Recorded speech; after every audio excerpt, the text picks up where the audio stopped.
Today we are driving the all-new Audi Q3, here new generation. We have it as the SUV and also the Sportback, showing you the differences here. And this is also a sister model to the VW Tiguan and also to the Cupra Terramar. And the Terramar and the Q3 are even built in the same factory. So very interesting topics to cover right here with Thomas Autogefühl in 4K, full screen, full length. Let's go with the new generation Q3, which has this single frame Audi grille. Here in this case then all in black, really large. Oh, look at that, how large the gaps here are with this sporty honeycomb design. And super large Audi rings here in the front. They are not touchable, you know, they are all flat then in this case. Sage green is this color here. And it's a very unique color, definitely, but there are also others like the Malpelo blue, for example, which would be more in the Thomas blue direction. Then we can also see the black contrast here in the lower part with the front bumper. It's not like a revolutionary design for the Q3 because the Q3 customers also expect that the car somewhat also stays more or less the same. So on the one hand we have here the classic SUV building form, and a lot of customers will of course choose this one here. But I heard from Audi that especially the German customers, they often also go for the Sportback, which is 3 centimeters or 1.5 inches lower in this roof line. And this is a pure design aspect. Even the boot volume is identically in the rear, at least the standard boot volume. So it's more a design choice here that the roof is falling. Yeah. What do you think? Tell me in the comments. 20-inch wheels we have with both vehicles here today. In this case with the same styling, looks pretty cool. 20 inches also the largest choice. It would start with 17, however the Sportback gets 18 inch as standard. And moving to the more classic SUV form once again, both are also here in S-Line exterior, and Audi is listening to your feedback. We also give your feedback back to Audi. For example, the S-Line badges are back. That's why we also have now this S-Line typical badge at the side here as well. The length here, by the way, is 4 meters 53 or 178 inches, which is just a couple of centimeters longer than before. It's actually the front overhang, which is slightly longer than the predecessor, but not a huge change.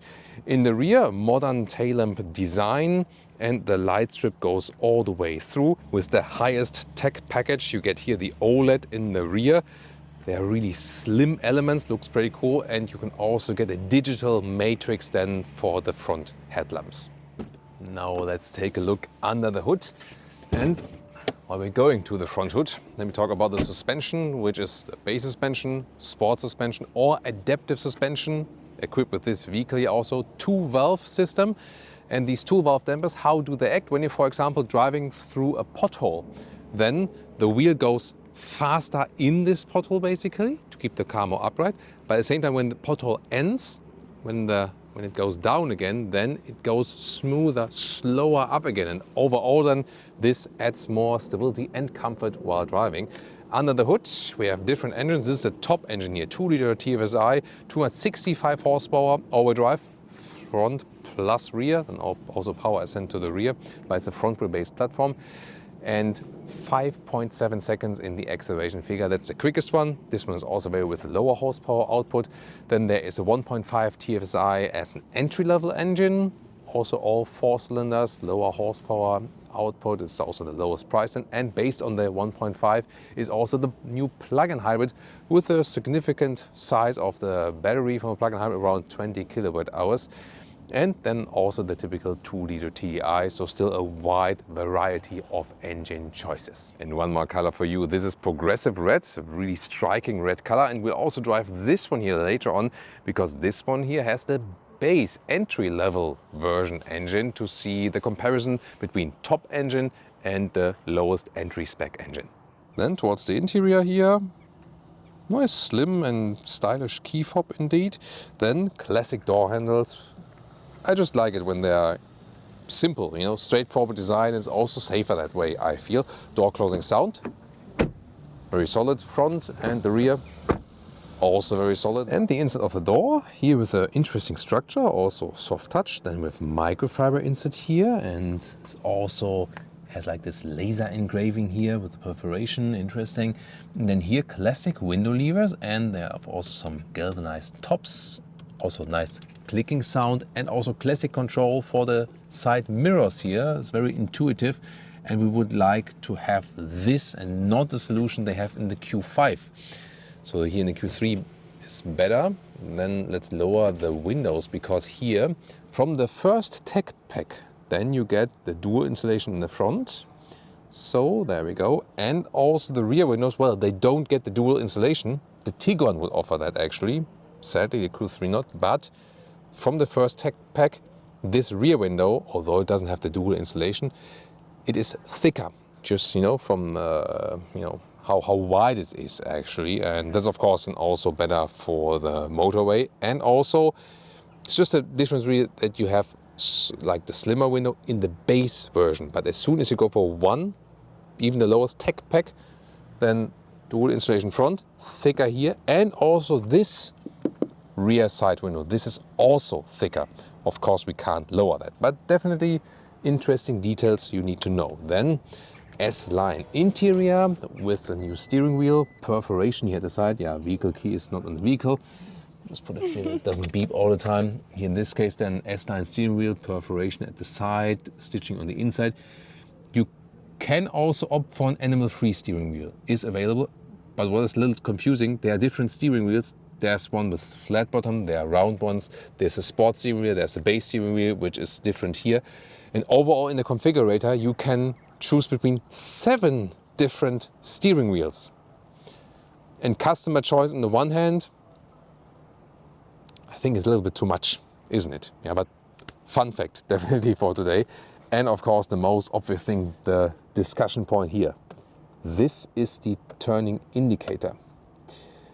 Interesting, and it is the same mechanism more or less than we had before.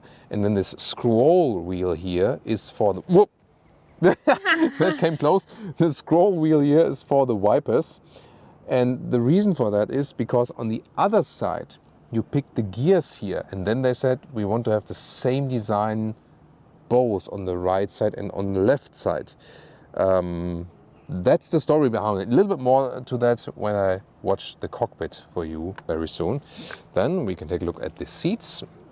There are normal seats and there are sport seats. This is the sport seat and this is the top sport seats with, you know, it's like here, shoulder support and microfiber then. Microfiber inside, fabric on the outside. It's also my favorite seat here, but unfortunately also the most expensive one. You get fabric seats, completely one in the base version, and when you have slick surfaces, it's a mix of animal skin and leatherette. And then here with 189, 602, still enough headroom left. There is an optional panoramic roof available that can really be opened actually. Then you can also extend here, lower leg area, that is also possible, and yeah. Good upright, typical SUV driving position, and steering wheel up and down, in and out. And you can see here, this one, the whole new unit here, moves together with the steering wheel. One of the best discussions in the car world is who is driving on the right side of the road. And we have this special security measure here today. And this reminds me, drive on the left, because, you know, as a German I drive on the right side with a steering wheel on the left, but today we're driving with a steering wheel on the left. What did I say now?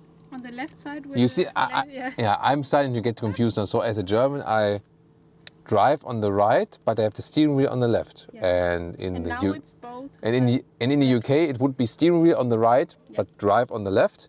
And in this case, special, you know, brain thing, I have a steering wheel on the left, but I will also drive on the left. Yeah, about that. And you can discuss in the comments who is driving on the right side of the road. And now to the cockpit of the Q3. We have some nice microfiber here on the top part. This one on the top is also soft touch. And then we have a large decor element. Of course, you can pick different stylings. Glove box is actually quite spacious and falls down smoothly like this. This is the 12 volt battery that complains that I'm having everything running for a long time for you. Then we have a middle console which has even soft pads here, you know, with microfiber. That's cool. Some ambient light integration here. Well, there is a lot of high gloss black in the middle console, gotta say that. Slide this one open, inductive charging pad, 2 USB-C chargers, and here, manual volume jog. That's actually quite cool. The inductive charging pad is also ventilated, by the way. So I have to say, besides from the high gloss black here, this is a very good build quality. Also here, clicking sounds for the Audi Drive Select, for the drive modes. You don't have to confirm them in the screen. You can click them through from the lower part here and have a good clicking feedback also with the air vents here. This seems to me like a better build quality than we have recently seen in Audis that have like higher segment or even higher in the price. And here, soft touch for your elbow. Nice microfiber pattern. And underneath, more space. This has no charging. What the? Can almost hide my whole arm in there, so it goes way forward then. And also 4-point adaptive cup holders here. So I'm actually quite happy with the build quality here. And then of course, once again, the discussion. So this new element, so where did it come from? Before, this shifting element was down there in the middle console like here. And they wanted to have more space in the middle console for this and stuff. And they said, let's move it up here. And then they want to make this space-saving thing, drive, reverse. And then they said, okay, if we have that on the right side, we don't want like a classic large stick on the left side. So they made the same like here, also on the left side. You can argue pro and con about that. You get used to it because it's the same logic, the mechanism. You can either tap for turning in it or put it all the way down. It stays like that, you know, until you move the steering wheel. So that both works, but it's definitely a little bit shorter. So sometimes when you do like easy actions like this, you would miss it. So you have to be a little bit more precise behind the steering wheel. And I'm looking forward to if that's, you know, if that's a problem in driving later on or not. And now the driver POV here with the 2-dimensional Audi rings, as we have pointed out to you. Oh, this sounds good. But the 3-dimensional rings, they will be coming back to new Audi models. Then here, what's cool is illuminated buttons at the steering wheel, but it is capacitive, like this is one button field, but it has nice clicking feedback at least. And right side for the volume, for example. Then these new digital instruments. This is 12-inch and it seems to be cut off in the top and the bottom part. That was also your criticism in the static review. When you have this digital satellite map view, it's maybe not as bad, but here, for example, especially when it's brighter, here, that's actually quite cool. You still, or now again, have like this digital analog view. We wanted to have that one back. So different views are available. And it's really the thing, they need to use a monitor that is just higher, that is larger. I think that's a fair criticism. Or what do you think about that? Oh, by the way, today, here in MPH, miles per hour on Scottish countryside roads. And you can also get a head-up display. And the main infotainment system. So when you have the satellite view, it's also, let's say, better transition, I would say. And what's also interesting is the system is quicker than before. Satellite view, of course, takes a lot of CPU power and so on. But here in the main menu, they said they did it like this for higher contrast. And it's also quick and it is high contrast. But then again, it doesn't blend well with the rest of the black frame. So it's pro and con, I have to say. It looks a little bit old school, gotta say. What's your opinion on that? Here, drive assist, you can also easily deactivate some stuff. But you can... the most important thing for the EU. Yeah, for the EU speed chime thing, you can press there, thanks to Leah, or you could also use here this favorite button. Then you could also turn it off by that if you have set this as a favorite button. So different possibilities there. That's cool. For the climate unit here, it's in the lower part. It's not as bad as in some other of the new Audis because here there's a higher gap between this here and the screen. Still, it's not the most practical thing to do, and we all wish for the classic Audi AC back, and they will come back eventually. That is meanwhile confirmed. And important to know, Apple CarPlay integration looks like this. It's also quick. It's an Android-based system, by the way, the whole infotainment system now, so it is quicker than before, definitely. And also interesting to know that in CarPlay, Maps also can be sent here to the left side, and Waze also works. What doesn't work is Google Maps with Apple CarPlay. That doesn't go to the... It works, you know, Google Maps does work. But then again, it's not showing there. This is the Apple Maps. So, but if you have Android Auto, then you can also put your Google Maps to the left. Rear doors, very interesting. Even in top part, we also have soft touch, and this almost looks painted structure. Nice door handles, Sonos sound system. Then the microfiber insert here feels nice, although the microfiber quality could be a little bit better, honestly. And then here, this is hardback. However, in the bottom part, there's also a rubber pad that things don't slide around too much. And then here, the rear seats, I'll also show you the flexibility from the trunk very soon here. 1/3, 2/3 split for moving forward and backward is possible. And then here also for changing the angle of the seats, also good for the cargo position, so to speak. The ISOFIX clips here, they don't fold up. You have to take them out completely and then store them somewhere. So yeah, don't get lost on these. And then here you fold this down. It's very nice quality here of the materials, and also 3-point adaptive cup holders for the rear seats. This is also here the ski hatch, for example. So once again, I can just stress that a lot of individual elements are very good in the build quality. Also here, that the whole seat is covered, and also with the fabric here from the back part, only here not for the recess. And also here the climate unit, for example, with manual control where it shall come from, 2 USB-C chargers. And lower part you can also control the temperature, for example.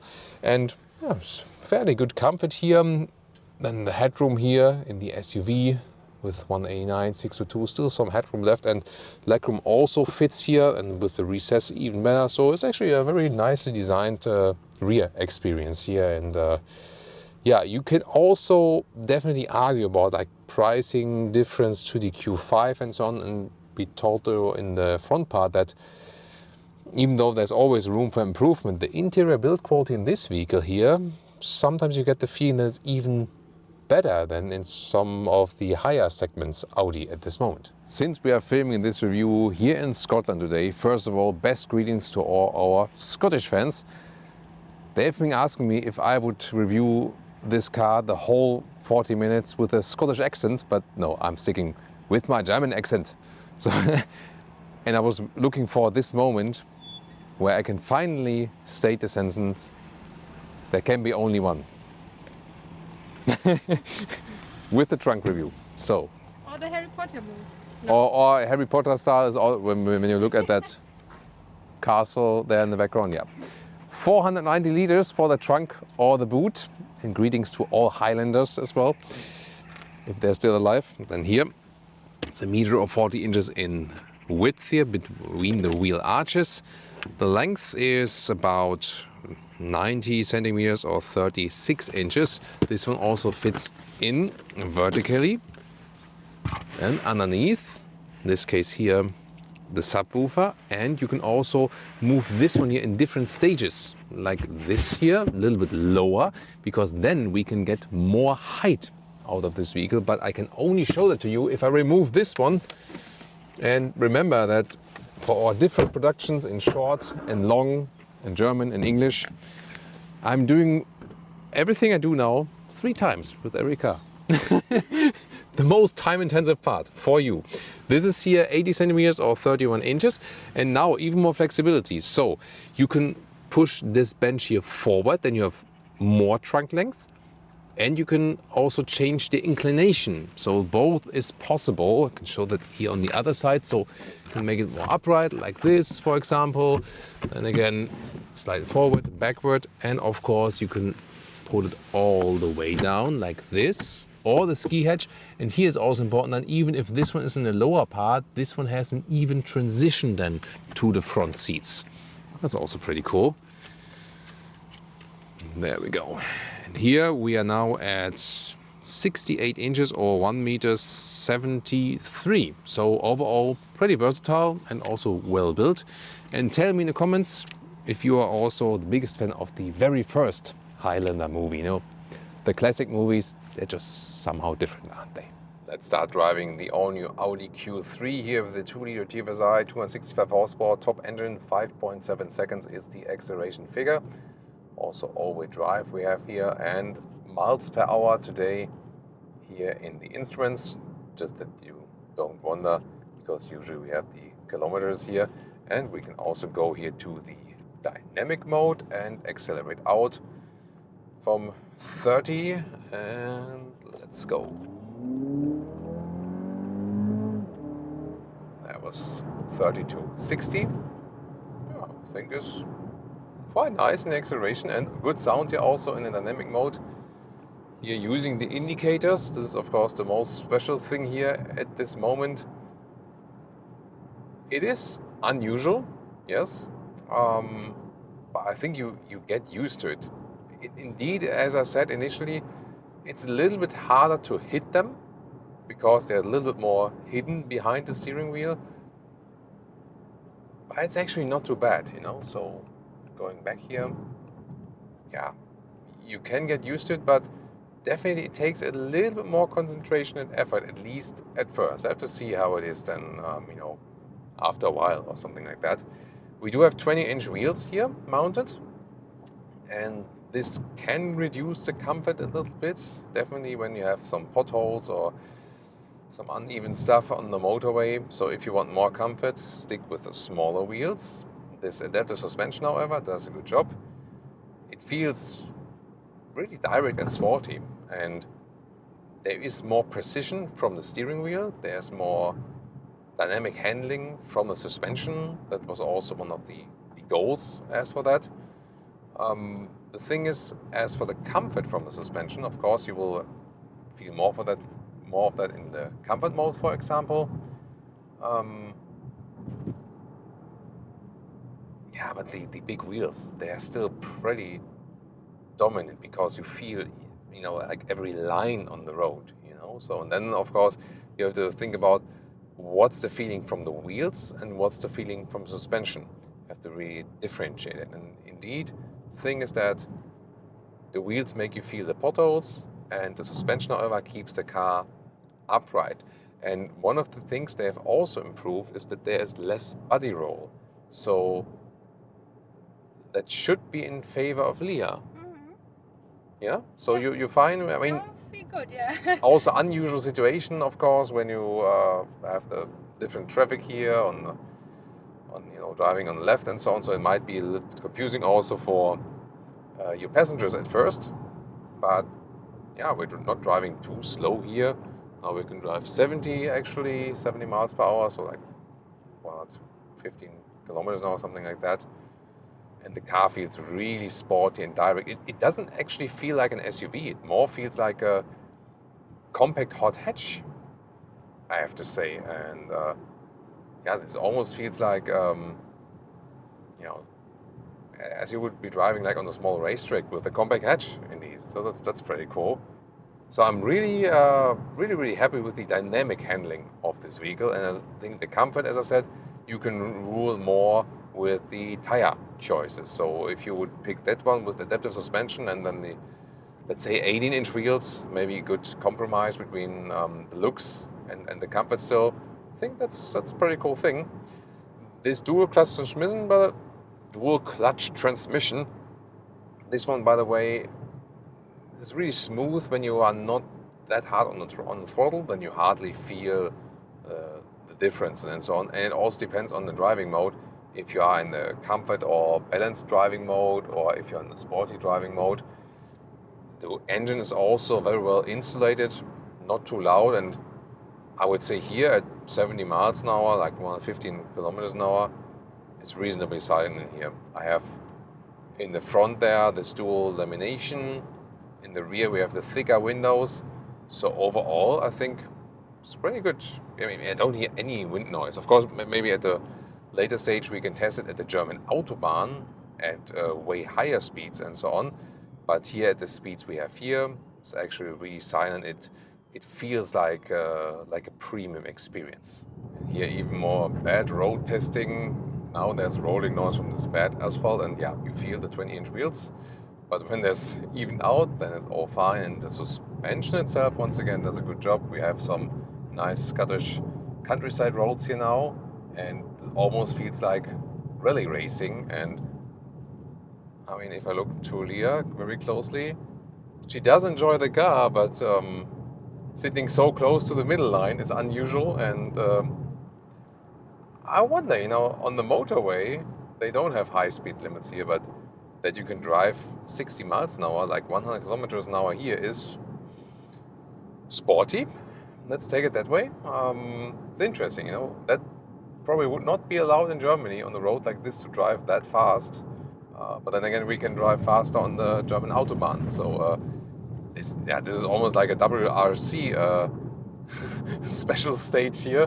Very interesting, but once again proves the dynamic handling of this vehicle, even in a normal driving mode, not even the dynamic mode. Super stable, super controlled. You know what you're doing exactly. Small commands here in the steering. I directly transported to the road. Woo! Almost jumping, lifting off here. Yeah, but the suspension is evening that out very, very well. So yeah, enjoying that a lot to drive here. The only thing is, yeah, with this 2-liter TFSI, the top horsepower spec with all-wheel drive, consumption is quite high. We here at about 8 liters on 100 kilometers. This is about 29 mpg US or 35 mpg UK. And some night driving, you can see here in front of us the orientation light of the all-new Audi Q3 is a digital Matrix LED technology. Here it disappears when you're, for example, entering a village. And when you're outside the steer again, there it is, then it appears again. And it's basically guiding you that you don't miss the lane at night. You can see here when I move the steering wheel left and right, it follows the steering movement. And whoa, now on the motorway, above 70 miles per hour, so above like 110, 115 kilometers an hour. You can see here is the full light carpet in front of us here on the motorway. This looks very impressive. I still got these markings, these lane markings, but now basically inverted, so to speak. And also when you set the turning indicator, you can see it now on the right side. It is an additional signal, not only for you, but also for others on the road, that you've set the turning indicator.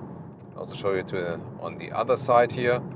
And this is also communicating with the outside world, so to speak.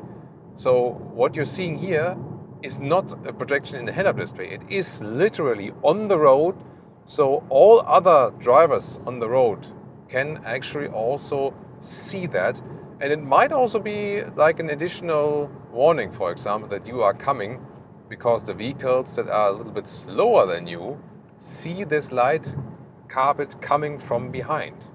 And here in the Audi Q3 night driving, you can see when I get closer to the vehicle, it signals me the distance, this digital Matrix LED, and disappears when I'm getting too close. But here behind the vehicle, this light carpet appears again, and it's also appearing basically next to the vehicle when I overtake someone. So this can indeed be helpful. Now again, it's changing the lane. And once again, this is really projected onto the road. It's not in the head-up display. It's not something that you yourself as a driver can only see. Everyone here, also the car next to us, can see that. There's first the light carpet arriving, and then the actual car is coming. Now we hop to the 1.5 TFSI on the second day after this cool night driving experience here. 9.1 seconds in the acceleration figure. Let's see how fast or how quick it still is. It's 3.4 seconds slower in the acceleration figure than the top engine, the 2-liter TFSI with the 265 horsepower here from 30 miles. Let's go. Oh, that was 30 to 50 miles. Yeah, there's a massive difference indeed. Sound-wise also better with the 2-liter TFSI, definitely. And here just, yeah, especially when you go a little bit uphill, yeah, there's not much power coming. However, advantage here is you have the MHEV system, mild hybrid, and that means in the city you can have some electric moments, so to speak, when you're, for example, rolling towards a traffic light or something like that. It will have some advantages as for consumption and so on. Let's also go back here to the balanced mode. Suspension is also the adaptive suspension here, so that's then the same. And if you're more at steady speeds and so on, it won't make, let's say, the biggest difference. You can also always use the shifting pedals if you like. Maybe you want to downshift first. On the motorway, like this acceleration on the motorway, this is where you feel the difference most between weakest and strongest engine. And sometimes where you also feel it when you're, for example, you're approaching a corner, you're looking like what's going on, you're reducing speed, and then you want to quickly accelerate out again. Then this one needs to get going, whereas the other one really feels hot hatch alike, and it's directly there again. So point. But the agile feeling in the dynamics and so on is also really cool. With this one, this is no problem at all. It's really about the just like the pure acceleration performance, and the shifting itself is, of course, it's the same transmission, but since you have less power here, the shifting sometimes feels a little bit more delayed, but it's just like a perceived feeling, so to speak. So this is also where the higher horsepower output definitely helps. The question now is, for what do you want to use this vehicle? If it's more city traffic, getting along with the family and so on, and you don't have too high speeds on the motorway, you don't need to enter the motorway in a very quick way, that's maybe fine. If you have more motorway use and also drive at higher speeds and you like to drive sporty, then probably the entry-level engine is nothing for you. Of course, the top engine is also very expensive, but then there's also something in between, or maybe the plug-in hybrid version or the diesel, so there would also be some other choices left. And the 1.5 TFSI, now here the test consumption MPG data, 6 liters on 100 kilometers, so 39 mpg US, 47 mpg UK, so 2 liters less.